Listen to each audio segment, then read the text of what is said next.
It's a Bleav in Texans podcast brought to you by FanDuel. I'm joined today by Joe DeLeone you can find him in a couple places. The best pod available on A to Z Sports, and then also the Ruffino and Joe Show, which is his college show. And thanks, Joe, for having me on. I'm going to tell you right up front, I've had more requests for talk about centers than I can ever remember in a draft before. So it's not the marquee position. It's not what they're all talking about on the shows and everything. But I want to set this straight before I even get to know you. This is the standard we're going to be holding ourselves to on the show today. This is Koa Kai, the new quarterbacks coach at Oregon. In the spirit of stupid combine questions pre-draft, this is something he actually asks recruits to screen him. This is the standard we're going to hold ourselves to today. Question like this all the time. Hey, do you like chocolate ice cream or vanilla ice cream? Okay, the minute a kid pauses, I don't really want that kid, right? Because you need to have some type of conviction, right, wrong, or indifferent. Okay, so whether you like chocolate or you like vanilla, I don't really care. But if you sit there and say, coach, I don't know. Is it melted? Is it not? What's the brand? So on and so forth. Like, what is this kid going to do on third down in front of 110,000? He's probably going to think about it more than he should. He's not going to have conviction, right? So it's, like I just said, long-winded, I understand, but it's no, yeah, it's long-winded. Well, are you asking me what my question? Chocolate's my answer. Hopefully I answered that quickly enough. That's a little bit of a ridiculous way of figuring out, but I get what he's saying. Yeah. That you're trying to figure out if a player is going to be, quick trigger. The lack of decisiveness is something that plagues a lot of players. It's something that shows up on film. It's something that we talk about a lot when we evaluate, but as a first, that is a first ice cream. I'm a 5-star recruit. I'm walking out. That's my test. That's my question. I'm like, all right, man. All right. It's one data point. If I'm going to get into the vernacular, it's one data point. You're going to disqualify me on the one data point. I was watching your best pod available. And as we talked about, interior offensive line, actually offensive line in general, even though the Texans are pretty well set other than center. Jake Andrews is going to be the starter for now, but I think he's going to compete with either a draft pick or Evan Brown, who's on the roster. Defensive line, defensive tackle especially, this is what most Texans fans are talking about. But I did enjoy looking at some of your rankings because you went outside the box a little bit on some of the guys you had. But if we talked about just the centers, what do you have? Sam Hesh is the highest ranked center there? Yeah, I believe it's pronounced Hesh, by the way. I still haven't been able to track that. I might be wrong. I keep seeing different things, but I've been working on DeLeone for the last half hour. Well, you nailed that one. Hesh to me is a very, very gifted player, and he was one in the preseason. There was an NFL scout that had told me and my co-host Ryan Roberts that people aren't going to be talking about him, but he is somebody that is going to build a lot of buzz. That was before the season even started. Very big fan of his. And at the Senior Bowl, I hadn't watched his 2025 film just yet, but at the Senior Bowl, I was blown away. I was really, really excited about what he brought to the table. And that's kind of part of how the All-Star events, how the combine work into the evaluation process. It's not intended for you to completely change how you look at a prospect based on how they do at those events. It's to help you maybe find guys that you hadn't looked that closely at that maybe deserve a second or a deeper look. Hesh to me, though, I think what makes him really compelling is his ability to win the body angle battle. He's got such great feet. He understands how to effectively win with good body positioning. He's not the biggest, most commanding presence in the interior at center, but his ability to just always be in that right spot, get his head around, get his butt around, and to wall off. I think that he is the perfect prospect for a zone-based scheme. He's the Tyler Linderbaum type of a player that moves really well laterally, works well to the second level, has really good feet, has a really good base. All those things showed up at the Senior Bowl, and all those things showed up in his film as well. Yeah, and that's a question that I'm trying to figure out is, the Texans last year, they initially started off in training camp. They were running duo just like every single play. They wanted to be a smash mouth football team. And they kind of had to move away from things because of a lack of success in that. And then also with Woody Marks, they skewed the play selection once he became the main back.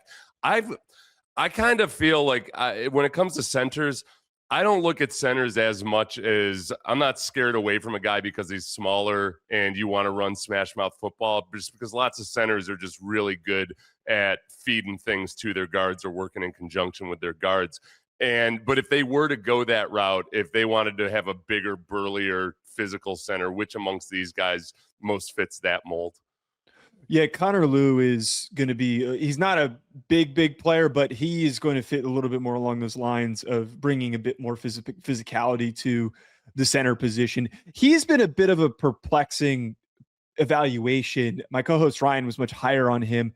In the preseason, I was all in. I thought that this was a guy who would have gone in the first round because he moved really well. And then he brought some really good lower body strength in order to be able to move people and also to be able to win one-on-one. That's something that's generally hard to come by for centers, is that you're going to be at a disadvantage, having to snap, having to get off the ball while somebody's already coming full speed at you. You need to have a really powerful anchor to be able to win in those circumstances. And he showed a lot of that coming into the season when I watched him in the summer, but he suffered an injury. He also had some inconsistencies with his hand placement.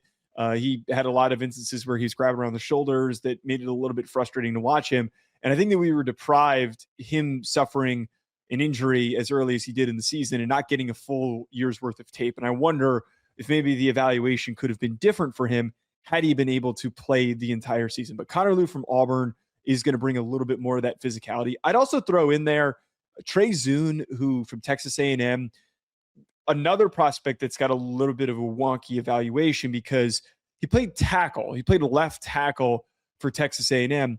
And then whenever there was an instance of, I Bleav it was, I forget which other interior offensive lineman for Texas A&M, but whenever they would come off the field with an injury and they were dealing with injuries in their interior all the time, instead of him maybe bumping inside or somebody else coming onto the field to replace that player, he would move into center. Texas A&M's starting center would move over to guard, and then they would bring in a new tackle. So he's got reps at tackle and at center. And the reason why he was a really good center, and you see this against Miami when he was going against the super physical Ruben Bain when they played Miami in the college football playoff, he anchored really well. He was able to completely stymie any forward progress from a guy that typically was mauling dudes. So both of those guys would probably fit more of that description that you're looking for. And I'm glad you mentioned A&M because we're going to talk about our guy here in a second. Texans right now and FanDuel are at 9.5 wins on the win total. Patriots at 9.5 as well. I want to see if that moves her at all or not. They haven't kept it quiet in the offseason. For those of you who aren't aware of it, Mike Vrabel got himself into some interesting things. Chase Bisontis. So Chase Bisontis is interesting to me. You've got him ranked second on your interior offensive lineman, or at least you did a couple of weeks ago. I'm surprised by him being kind of polarizing because I looked at him, and from what I had read initially, and we talked to John Harris here locally and Lance Zierlein's here locally, I look at him as, okay, that's the top half of the second round, maybe in the bottom half of the first round. But he just seems solid throughout, but nothing necessarily that really jumps off the screen at you. It feels like more and more I'm seeing a lot of people that are Chase Bisontis. I don't want to call them haters, but doubters. Yeah, and I don't understand the doubt because and for some reason, Bisontis too is seemingly a guy that I get asked a lot of questions about, not just on shows, but people text me asking me if they should be high or low on him. And seemingly to this point, there's unjustifiably a lot of negative projections for him. And I think that is misguided. I see a player that super physical. I love the mentality that he has as a guard. He's looking to, inflict pain in any ways that he can. He's willing to get his nose dirty. He's one of these guys. One of the biggest things that I always look for is guys straining through the whistle. Mm-hmm. Like, do you strain to finish? Are you somebody that is going to play throughout the entirety of the play? There's a lot of linemen that we could talk about that didn't really do that this year that are darlings of the class. Bisontis is not one of those players. He also has really good feet. He is a very, very easy mover, which excites me as well, where you're pairing the physicality with quick feet as a guard. That is an all-encompassing profile for him to be a plus starter in the NFL. The only thing for him, it just needs to be a little bit more consistent with his technique, hand placement, staying square. Just one of these guys is you're aggressive, you're going to lunge, you're going to try and over attack. I think if there's some ways to reel him in a little bit, which is something I'd much rather have for a guard prospect, he can go on to become a really reliable starting guard. You know what it is partly in Houston is that there's PTSD from Kenyon Green. So they see Aggie offensive linemen, and now you've already talked about two of them. I don't like scouting by the helmet, and I think Kenyon Green to me was more of a mauler in the college way where he was just physically overpowering guys, but you could see how it wasn't going to transfer to the NFL, that he was going to really have to refine his technique, where it doesn't feel like Chase Bisontis needs as much refining as Kenyon Green did. I was going to say Kenyon Green was a guy that I loved too, which is so disappointing. But you're right. Yeah. You're right. I think that there's a lot more to kind of extract and reel in with Bisontis. Well, Kenyon, I still like him. He gets injured so much, and he could never really get steadily, working and get reps for a long period of time without working through something. You caught my ear when you said there's a lot of guys maybe that are higher ranked, but that don't strain all that much, because the big acronym in Houston is SWARM. That's DeMeco's favorite acronym: special work ethic and relentless mindset. It's SWARM if you're being literal about it. But so on the defensive side of the ball, they've crushed that, and they've drafted guys and brought in guys who are very, very swarmy. What we always say here is we want more swarmy offensive linemen. So who amongst the guys that, are projected to go late in the first round or in the second round do you think just might not pass the muster on that regard? Yeah, it's more to do with the tackles that I've noticed in that regard. Like the one guy who I like, but I have some fears on is Spencer Fano, the Utah lineman, who's been projected across the board as either a center, a guard, or a tackle. He's one of the few players that just has across the board versatility. His teammate Caleb Lomu was the same way. Not sure if it is I'm not criticizing or accusing the Utah offensive line coach of not motivating these guys, but for some reason, just every time I was watching the both of them, I kept liking the way that they were operating, the way that they were moving, their ability to remain consistent, but it just never felt like I was able to buy into them inflicting as much as they could on their opponent throughout the entirety of a rep. Those are the two guys for me that I keep having some apprehension of being able to go all in on, because I don't get that full strain throughout the entirety of reps. Yeah. And I've seen other people that have chimed in and said a lot of the same things as well.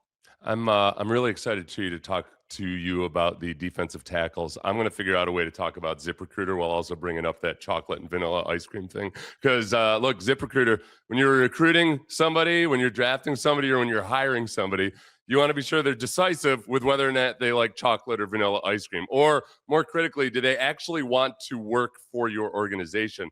That's why it's really cool that at ZipRecruiter, you can talk to somebody that was not only qualified, but also genuinely interested in your role. And that's what they do. At ZipRecruiter, if you're hiring, you want a candidate who's passionate about your role, but you can't get that insight from a resume unless you post your job on ZipRecruiter. And right now, you can try it for free at ZipRecruiter.com. They've got a new feature that shows you the most interested and qualified candidates first, so you meet the right people faster. Candidates can tell you in their own words why they're interested in your job, your team, your ice cream specifically. No wonder ZipRecruiter is the #1 rated hiring site based on G2. 4 out of 5 employers who post on ZipRecruiter get a quality candidate within the first day. So try it for free at ZipRecruiter.com/audio. That's ZipRecruiter.com/audio. Meet your match on ZipRecruiter.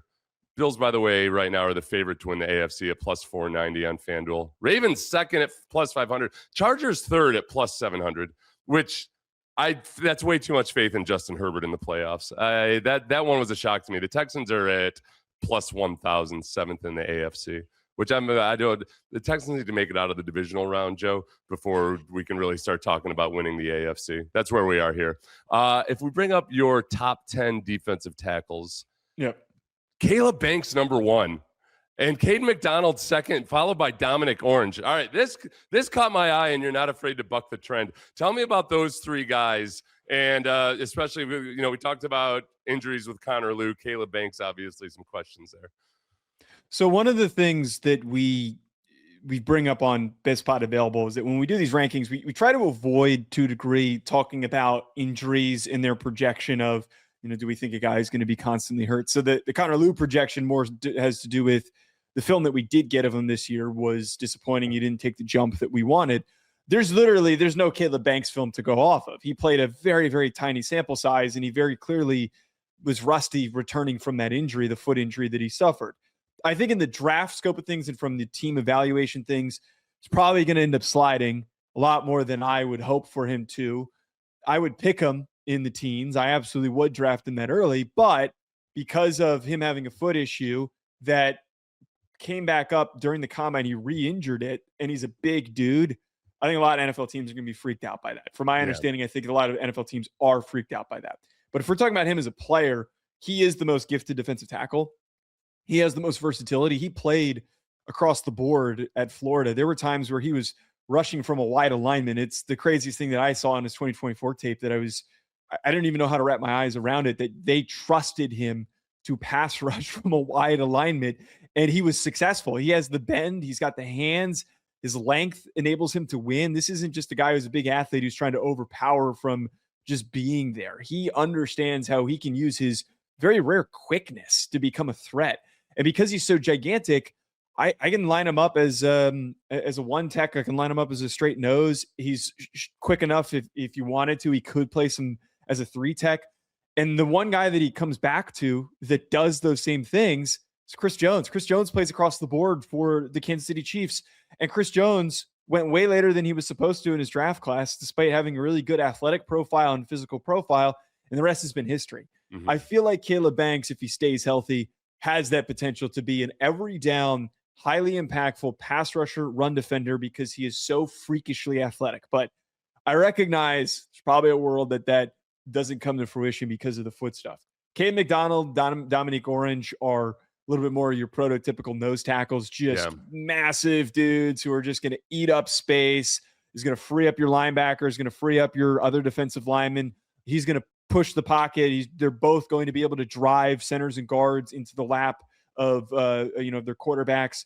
And that is something that ultimately is going to make things easier for everybody around them. I really like both of those players, and I think both of them present some upside as pass rushers as well. And then the other big one, and I think you and Ryan might have argued about this a little bit, was that you had Peter Woods at 6th, where that it feels like the consensus has started to be more that Peter Woods is and he's a 3 technique compared to a lot of these nose tackles that seem to really be the dominant theme with the defensive tackles now. Peter Woods, what's your beef, man? The issue with Peter Woods is that he's immensely talented, but he didn't take the jump that I think a lot of us were hoping for in 2025. The biggest thing for me, why I got really not off put, I think that he's going to potentially be a really, really good player in the right situation. There's just were a lot of games where I felt like he was just disappeared on film. And if I'm investing in a 3 tech, a guy that is going to be really shifty, a gap penetrator that is going to really cause headaches for guards and centers, that he's just going to be able to whip past them and get into the backfield. If he's disappearing and also getting driven out of plays, that's a big no-no for me. He's got some games where he is really showing that potential, but there's just a good number of instances where I was really disappointed. There's a big ceiling and floor for him, which we got a lot more of that floor on his film in 2025. But I will say this, and I've brought this up multiple times, there are a small number of teams that I think that he makes the most sense for. I think that the perfect, number one best destination for him is the Texans. I think in the second round, if he's still on the board, I think that drafting Peter Woods would be perfect, because you got a defensive-minded head coach who has gotten a lot out of maybe some lesser quality prospects, talented players that they've exceeded expectations. He wouldn't need to be rushed onto the field, could eventually take over for Shelton Rankins after a period of time. I really would love for Peter Woods to hit his potential to play for DeMeco Ryans. Yeah, and I think that's that I'm guilty of this with the Texans. I almost feel like, all right, any defensive tackle can go in there and they're going to get the most time. Rod Wright, the defensive line coach, does a really good job with these guys. Like Tommy Togiai was awesome this year. And I was kind of talking about him before the season as just like, yeah, he's a nice guy. We'll see. And now I'm waiting for them to extend him. I'm wondering why they haven't extended him already. You said something earlier, I think when you were talking about Sam Hesh, about the Senior Bowl. Was it Sam Hesh at the Senior Bowl that did a good job? It was him. Yep. So the Texans also seem to fall in love with guys at the Senior Bowl. And I had been reading the article the other day about some of the advanced technology they're using now to diagnose athleticism more so than the old conventional combine test. And I guess it's part of it is that they use it at the Senior Bowl, so they're able to get more data on guys perhaps than they could otherwise. Have you started to see maybe kind of a growing gap between the teams that are doing it with advanced technology or doing it smarter than others compared to some of the ones that are stuck in the old way? I do think that that's the case, and I this article that you're referencing, I don't know if it's the same one, but it was the Rams that were talking about having done this, where they were. I want to read the full entire thing, so I don't want to speak too incorrectly on it, but they were finding ways to project like what an athletic profile for a player would translate to their on-field performance. And the guy that was referenced with that was Caleb Proctor, who is the interior defensive lineman from Southeastern Louisiana, who could end up fitting the need here for the Texans. And he's a guy that I'm very, very high on. I think that it's really interesting to see that this attention to players that are in that very rare percentile of athletic profiles, teams recognizing with those late round picks where you need to extract value, you need to get the most out of those players. Using technology seemingly is a really unique way to prevent the risk from occurring. And to talk on Caleb Proctor, I feel like he was the perfect example here because his film is exciting, but it does present maybe a little bit of a fear because it's very raw. He's a very lean and undersized defensive tackle prospect. He was playing at like the 280 range, and he looked almost lighter than that on film. But God, is he quick? He reminds me a lot of Milton Williams. I think some projectability for seeing what he brings to the table might entice the team to draft him a lot earlier than everybody's expecting. Yeah. The two positions that I think people have started talking about, once the Texans figured out once they added to the offensive line, once they traded for David Montgomery, the glaring needs weren't as much there. So we started talking more about tight ends potentially, started talking more about edge rushers potentially. And I don't see a lot of people mocking either of those positions to the Texans unless Kenyon Sadiq slides down or they trade up. If you were to guess out of those two positions that might be there at 28, if against all odds Nick Caserio stays at 28, who's the edge rusher? And I guess, do you think that Kenyon Sadiq could fall that far, or is that just weird mock draft stuff now?